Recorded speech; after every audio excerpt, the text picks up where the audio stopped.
the ladder of success is never crowded at the top.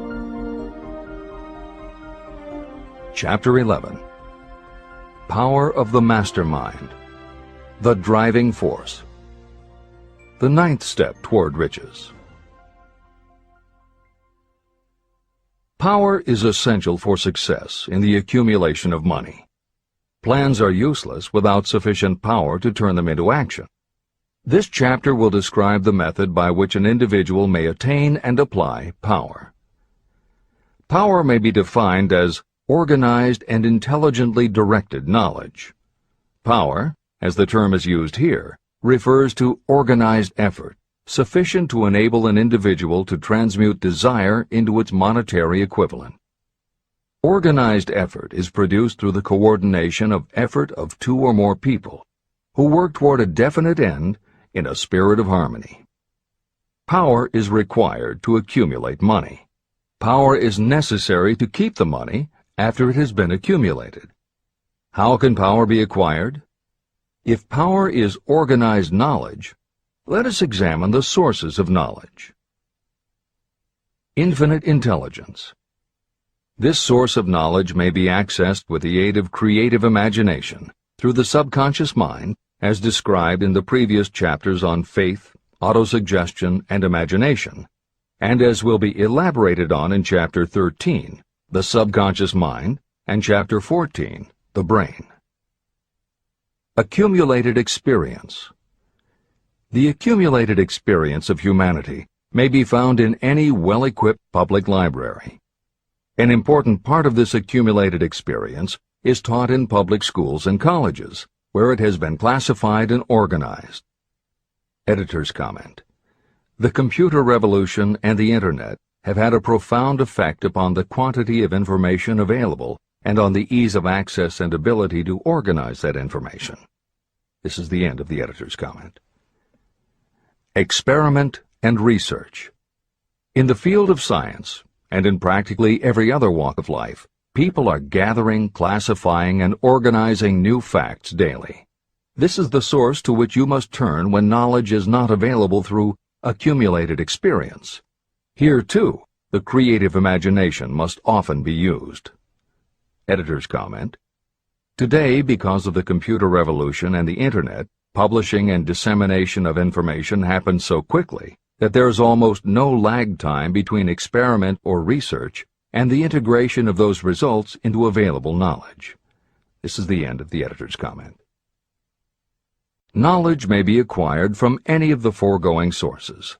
It may be converted into power by organizing it into definite plans and by putting those plans into action. If you examine the three sources of knowledge, you will see how difficult it would be if you had to depend upon just your own efforts to assemble all the knowledge you need and turn it into definite plans of action. If your plans are big and comprehensive, generally you will have to get others to cooperate with you if you are going to organize your knowledge so that you can turn your plans into power. Gaining power through the mastermind. The mastermind may be defined as coordination of knowledge and effort in a spirit of harmony between two or more people for the attainment of a definite purpose. No individual may have great power without utilizing the mastermind. In Chapter 8, Organized Planning, I commented on how to create plans for translating desire into its monetary equivalent. If you carry out these instructions with persistence and intelligence, and use discrimination in choosing your mastermind group, your objective will have been halfway reached even before you begin to recognize it. Editor's comments.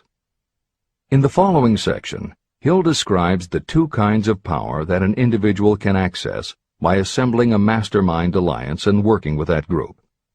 The first kind of power that he mentions is economic power, which needs no comment from the editors. However, to describe the second kind of power, for want of a better term, Hill uses the term psychic. Because this word has taken on connotations that Hill never intended, this concept deserves clarification before you read on. As is obvious throughout this book, Napoleon Hill was a very practical man. His use of the word psychic in this chapter has nothing to do with seances, fortune-telling, magic, or any other aspect of the paranormal.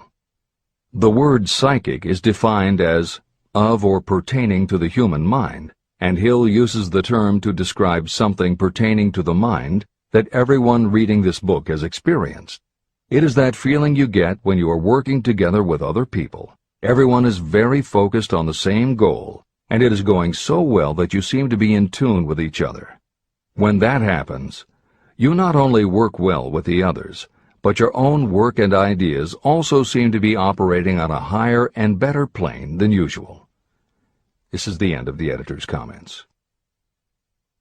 So you may better understand the potential power available to you through a properly chosen mastermind group, I will explain the two characteristics of the mastermind principle. One kind of power is economic, and the other psychic. Economic power. The economic feature is obvious.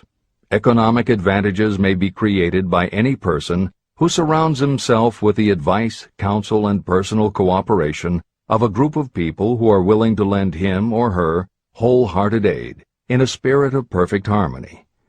This form of cooperative alliance has been the basis of nearly every great fortune.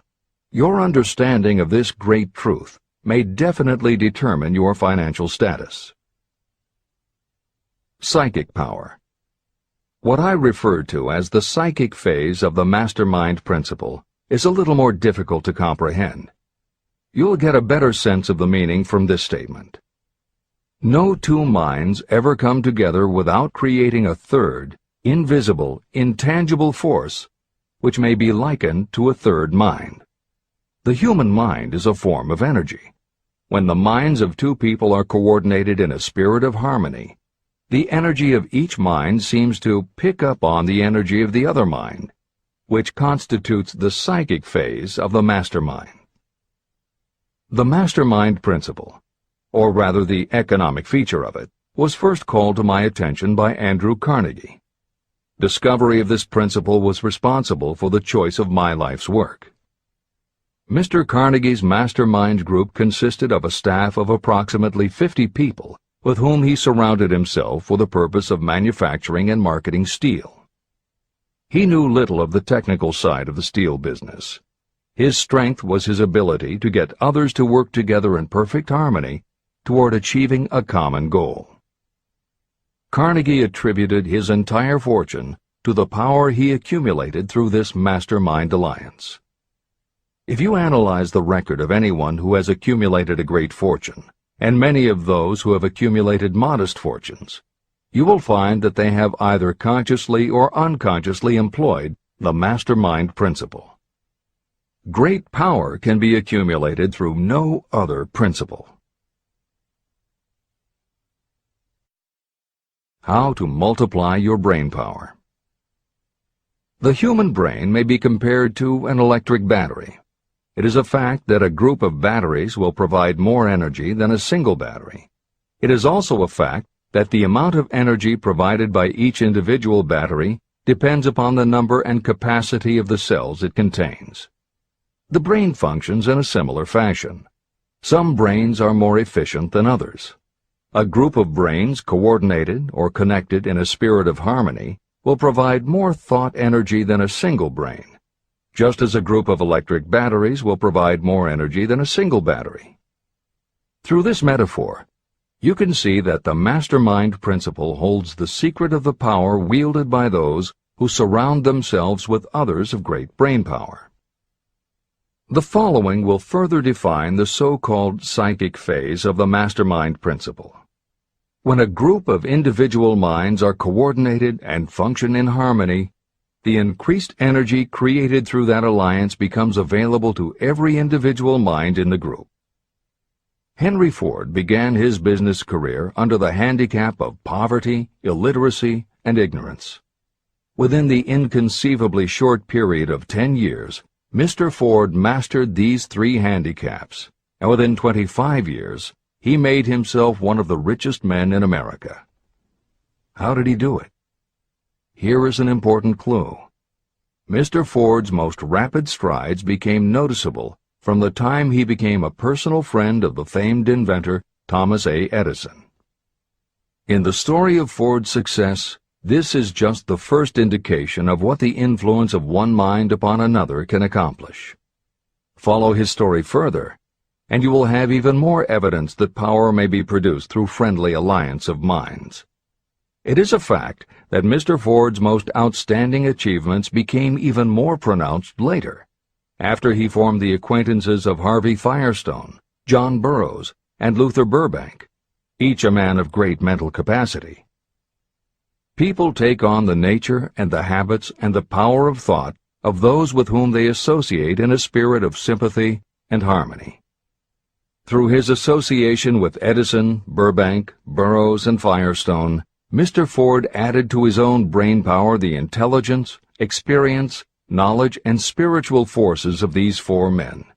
Henry Ford used the mastermind principle in exactly the way it is described in this book. This principle is available to you. I have already mentioned Mahatma Gandhi. Let me review the method by which he attained his stupendous power. It may be explained in a few words. He came by power through inducing over 200 million people to coordinate with mind and body in a spirit of harmony for a definite purpose. In brief, Gandhi accomplished a miracle. For it is a miracle when 200 million people can be induced, not forced, to cooperate in a spirit of harmony. If you doubt that this is a miracle, try to get even 2 people to cooperate in a spirit of harmony for any length of time. Every person who manages a business knows how difficult it is to get employees to work together in a spirit even remotely resembling harmony. Editor's comments. The first step in putting together your mastermind alliance is to clearly know your desire. Your desire will tell you what you need. It could be a small group, just 2 or 3 people, as was the case with Stephen Jobs and Steve Wozniak when they formed Apple, Bill Gates and Paul Allen launching Microsoft, or Steven Spielberg, Jeffrey Katzenberg, and David Geffen creating DreamWorks SKG. Or it could be a large group, such as the Mastermind Alliance of 30 regional directors of Century 21 Real Estate, which founder Arthur Bartlett firmly believes was essential to the company's success. Napoleon Hill suggests that in most cases it should be a dozen people or less, and generally the smaller the better. Choosing the people means finding those who not only share your vision, but who will also share their ideas, information, and contacts with you. They will let you use the full strength of their experience, training, and knowledge as if it were your own, and they will do it in a spirit of perfect harmony. The question that immediately comes to every reader's mind is, where do I find people who will help me to that degree? Napoleon Hill cannot answer that question for you, but he does tell you what to look for. Where you look is up to you. And if you really do have the desire to succeed, you will start looking and you won't give up until you find the right people. Napoleon Hill's description of the mastermind that appears below is augmented with additional material from articles and speeches he wrote after the publication of Think and Grow Rich. These were compiled for publication by Hill's friend, mentor, and business associate, W. Clement Stone, and appear in 2 books, Napoleon Hill's Keys to Success and Believe and Achieve. This is the end of the editor's comments. Finding your mastermind members. Ally yourself with a group of as many people as you may need in order to assemble a mastermind that will assist you in creating and carrying out your plan or plans for the accumulation of money. Compliance with this instruction is absolutely essential. Choose to associate with people who share common values, goals, and interests, yet who each have a strong desire to contribute to the overall effort. Trial and error will be part of the process, but there are 2 qualities to keep foremost in your mind. The first is ability to do the job. Do not select people for your alliance merely because you know them and like them. Such people are valuable to you because they improve the quality of your life, but they are not necessarily suited to a mastermind alliance. Your best friend may not be the most knowledgeable marketing professional, but perhaps he or she can introduce you to someone who is. The second quality is the ability to work in a spirit of harmony with others. There must be a complete meeting of minds without any reservations. Personal ambition must be subordinate to the achievement of the purpose of the alliance. This includes your own. You must also insist upon confidentiality. Some people can give away an idea simply because they love to talk. You don't need them in your group. Attune yourself to every member of the group. Try to imagine how you would react in a given situation if you were in his or her shoes. Pay attention to body language. Sometimes facial expressions and movements say far more about what a person feels than the words that come out of his or her mouth. Be sensitive to what is not being said. Sometimes what is left out is far more important than what is included. Don't try to force the group along too quickly. Allow for those who want to test ideas by playing devil's advocate. Compensating your mastermind. Before forming your mastermind alliance, decide what advantages and benefits you may offer the individual members of your group in return for their cooperation. No one will work indefinitely without some form of compensation. No intelligent person should request or expect another to work without adequate compensation. Wealth will obviously have the most appeal to your members. Be fair and generous in your offer. Recognition and self-expression may be just as important as money to some of your members. Remember that in such partnerships, the principle of going the extra mile, doing more and better than paid for, is especially important. As the leader, you should set an example for the others to follow. Each member must agree at the outset on the contribution each will make, and on the division of benefits and profits. Otherwise, be assured that dissension will arise, you will have wasted everyone's time, you will ruin friendships, and your venture will be destroyed. Meeting with your mastermind. Arrange to meet with the members of your mastermind group at least twice a week, and more often if possible, until you have jointly perfected the necessary plan or plans for the accumulation of money. The first meeting will be involved in sorting out strengths and weaknesses, and in fine-tuning your plans. Your alliance must be active to do any good. Establish specific responsibilities and action steps to be taken. As your mastermind matures and harmony grows among the members, you will find that the meetings create a flow of ideas into every member's mind. Don't let the meetings become so regular and formalized that they inhibit phone calls and other less formal contact. Mastermind maintenance. Maintain perfect harmony between yourself and every member of your mastermind group. If you fail to carry out this instruction to the letter, you may expect to meet with failure. The mastermind principle cannot work where perfect harmony does not prevail. Create a non-threatening environment. Explore all ideas with equal interest and concern for the originator's feelings. Everyone must deal with everyone else on a completely ethical basis. No member should seek unfair advantage at the expense of others. As the leader, you must inspire confidence in your members by your dedication to your desire, which is the object of the group. The members must know with certainty that you are reliable, trustworthy, and loyal. When you are finally ready to present the results of your efforts to investors, buyers, or the public, you may face your greatest leadership challenge in maintaining the harmony of your mastermind. The group's efforts will now be judged by outsiders, and facing judgment takes courage and persistence. The courage of separate individuals is nothing compared with that of a united team. The more you are able to maintain harmony, the greater the power, and the greater the power, the more resistance you can overcome. Marriage and the mastermind. A mastermind alliance with the person you love most deeply is of untold importance.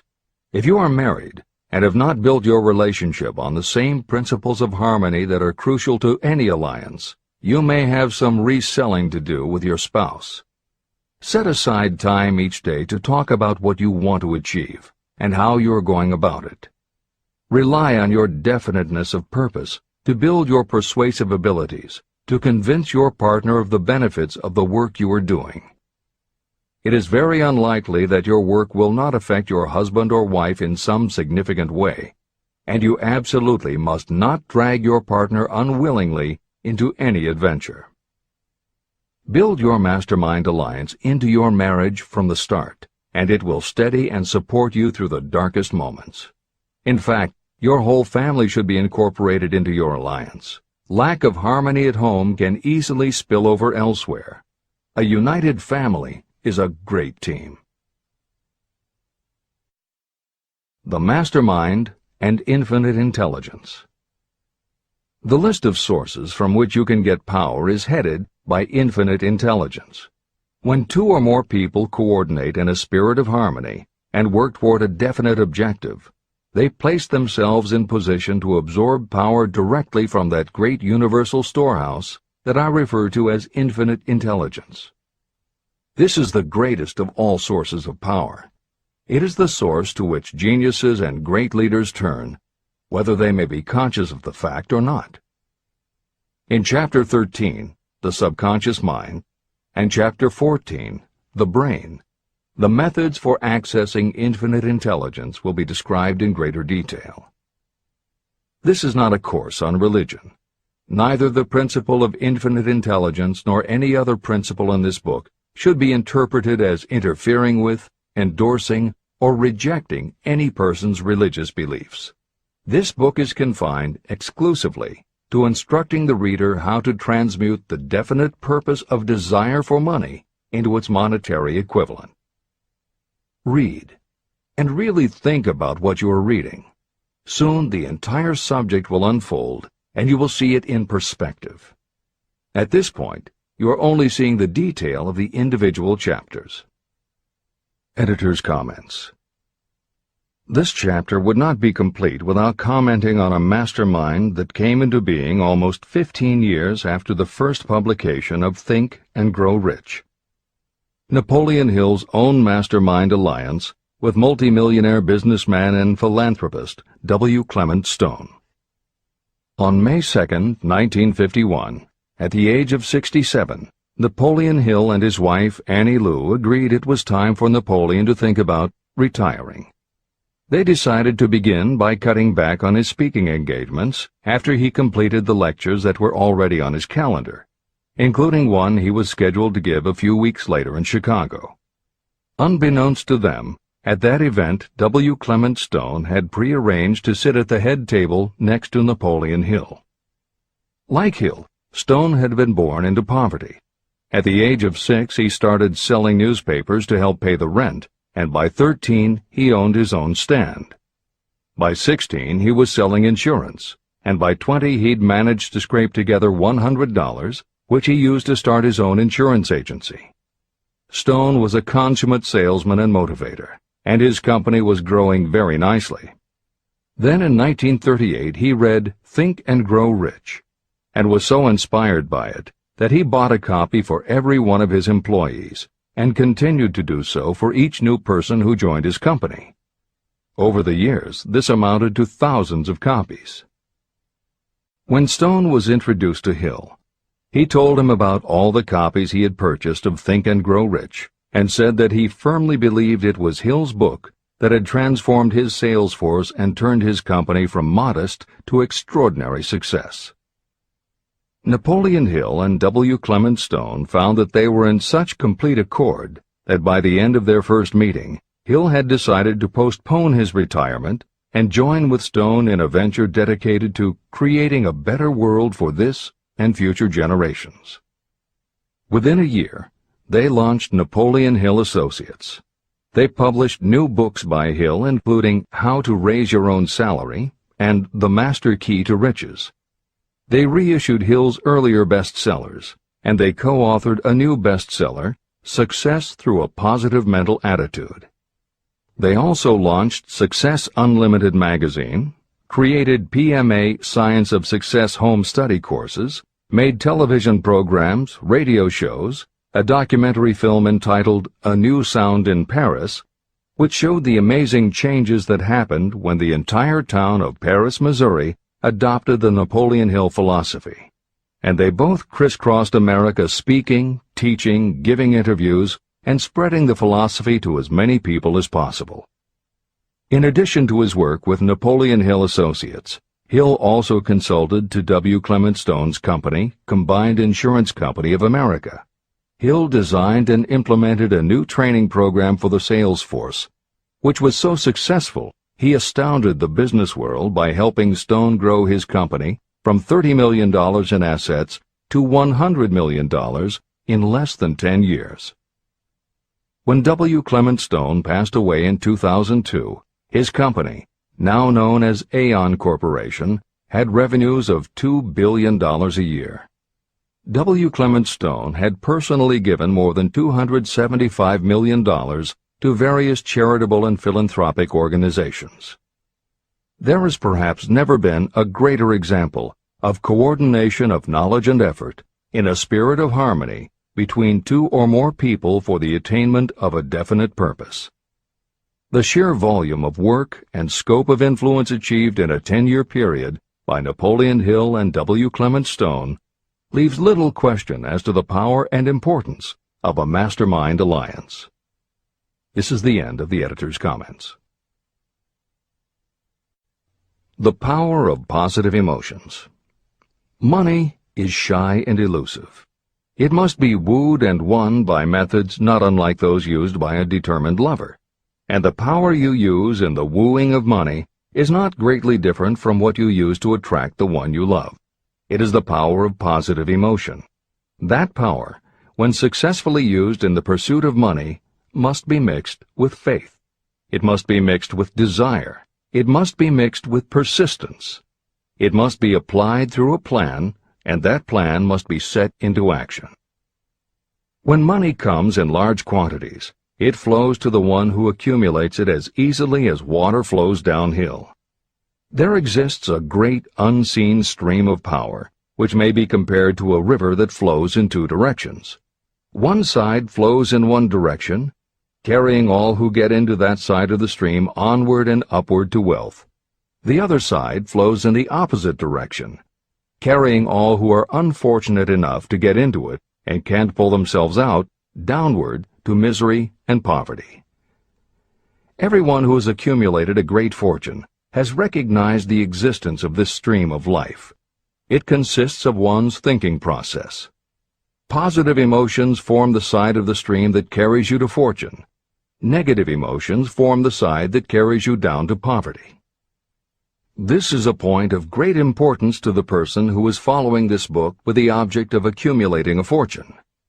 If you are caught in the side of the stream of power that leads to poverty, this book will serve as an oar by which you may propel yourself over into the other side of the stream.